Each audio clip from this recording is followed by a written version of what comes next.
તમારું ત્યાં તો એને જાણે જ છે કે હા અને અહીં તો સાહેબજીને એવું લાગે ગમે એટલો ફેરફાર કરે તો એ જાણવા અહીં તો સાહેબ તમને એવું લાગે કે આ વિપુલ બહુ કામ કરે સારું જ થવાનું તો સાહેબ 5 લાખ બચાવવા માંગે છે એવું સમજો જો અંદરની વાત કહી દીजिए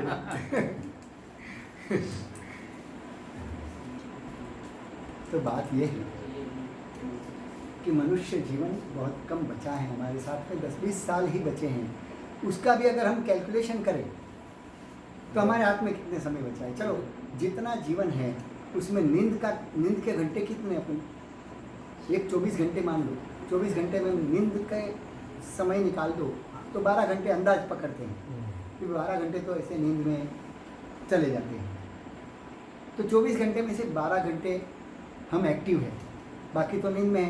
नींद में चाहे राजा हो या रंक दोनों एक ही है। हाँ नींद में तो दोनों समान हो जाते हैं। ठीक है गादी अच्छी होगी और एक नीचे बारदान पे सोया होगा, मगर नींद के बाद तो ना गादी का महसूस होता है ना बारदान की महसूस होती है, कुछ नहीं होता। नींद में दोनों समान सुख पाते हैं। तो आधी जिंदगी तो हम नींद में गुजार देते हैं।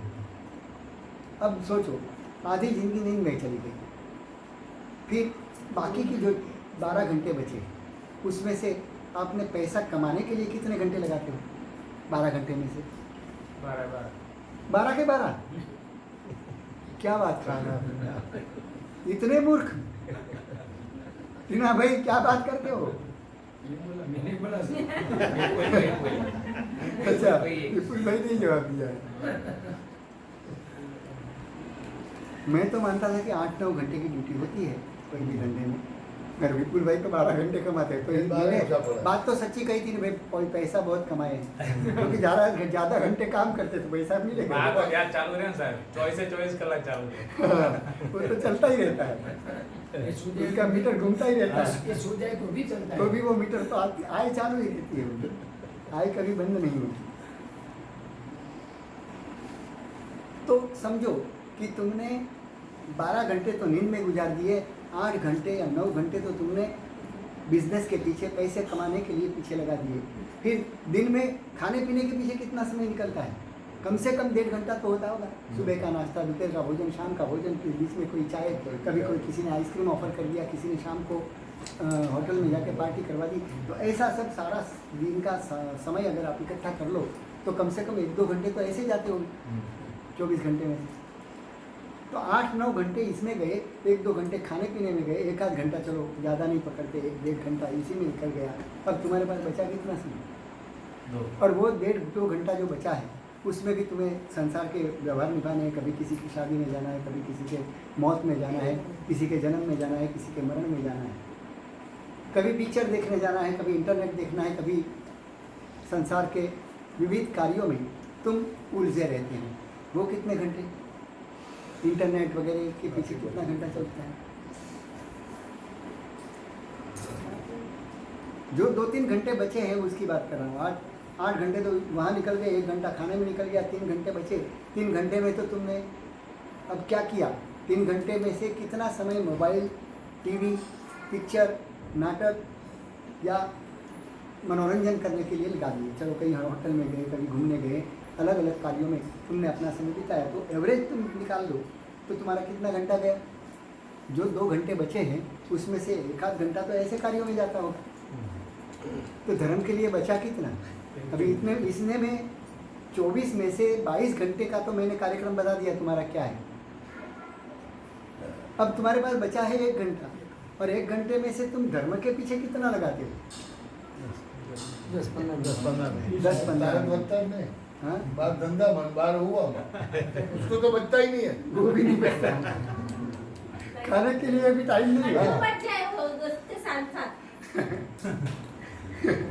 करके मैंने सोचो तुम्हारे पास 20 साल है ना, उसमें से 19 साल तो ऐसे ही जाने वाले, तुम्हारे पास कोई बचता ही नहीं।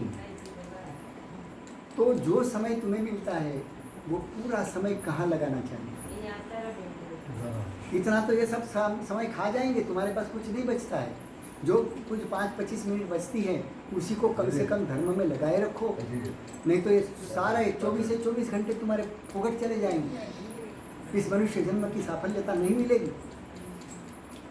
आप हिसाब लगा दो, मैंने जो आपको बताया उसमें कोई गलत बात हो तो मुझे बता दो। तुम्हारा पूरा आयुष्य किसके पीछे चला जाता है, तुम कुछ नहीं कर पाओगे। और एक बार अगर ये मनुष्य जीवन मिलने के बाद अगर तुमने गंवा दिया तो वापस मिलने के लिए कितना जूझना पड़ेगा, कितने चक्कर लगाने पड़ेंगे। 84 लाख योनियाँ हैं और उसमें उत्पत्ति करने वाले जीवों की संख्या अनंत है, वो गिनती नहीं कर सकते। इतने जन्मों में हमें घूमना है। जब तुमने उसका उपयोग नहीं किया तो ये कर्म सत्ता तुम्हें वापस तुम्हारे से वो छीन लेने वाली है कि अब तू पात्र नहीं है। तुझे जब मनुष्य जन्म दिया तब तूने किया क्या? अगर तुझे उसका उपयोग नहीं आता है तो अब तुझे वापस मनुष्य जन्म देना व्यर्थ है, तुझे में पात्रता नहीं है। ये कर्म सत्ता हमें ये बताएगी। हमें वापस मनुष्य जन्म मिलना बड़ा दुर्लभ है, तो अब मिल गया है। उसका जो भी समय हमारे पास बचा है उस समय को हम इस आत्म साधना में, ईश्वर साधना में, ईश्वर भजन में लगाएं और हम हमारे इस मनुष्य जीवन को सफल करें। इसी एक शुभकामना के साथ पूर्ण करता हूँ। सर्वमंगलमांगल्यं सर्वकल्याणकारणं प्रधानं सर्वधर्माणां जैनं जयति शासनं। बोलो जिन्हें साथ